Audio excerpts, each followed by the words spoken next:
Hello everyone, this is Wake Angel 2001 coming at you with the top custom of November 2020 as decided by a poll I put up on DeviantArt, and it got 31 votes, which is pretty decent for one of my polls. And the clear winner was Mephiles the Dark. I think partially because he was just up against 3 fan characters, but also because he's Mephiles the Dark. Of course he's gonna win. Everybody loves this guy. Even I love this guy.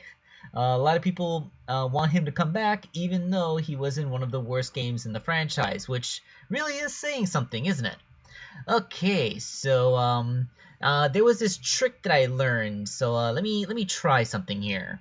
If anybody actually takes a look at my favorites list, they probably noticed that I bookmarked a tutorial on doing a demonic voice. One of my watchers suggested I use this to make a more convincing Mephiles voice, which is a lot better than just, trying to drop my own voice and speak in his tone as much as possible, especially because this gives that cool echo that he tends to have. So yes, everybody loves Mephiles the Dark, at least as his role as a villain. Even though, the ultimate final boss of that game, Solaris, was a bit of a non-entity, I felt that once it was formed, you don't really have much of a personality from him. He's just a big thing that you shoot at until he falls. Iblis, which was Solaris's power gone feral and running amok, was a pretty cool thing that did that. So just having Solaris be this big, silent thing was kind of a disappointment.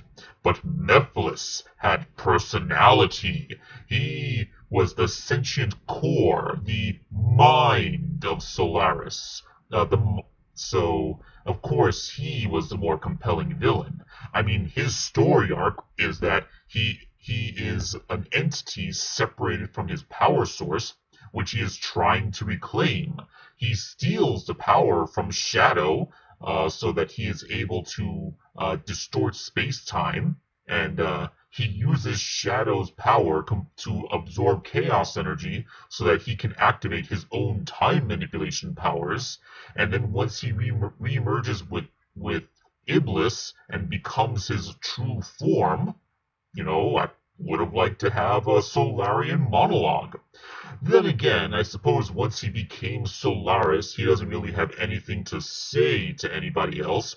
After all, his ultimate goal was to be a transcendent being that erased all existence aside from himself.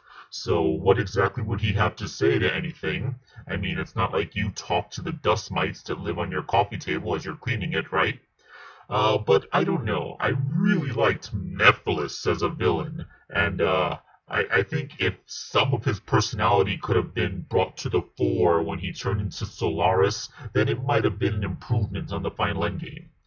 Then again, there was so much that could be done to improve the endgame of Sonic 2006.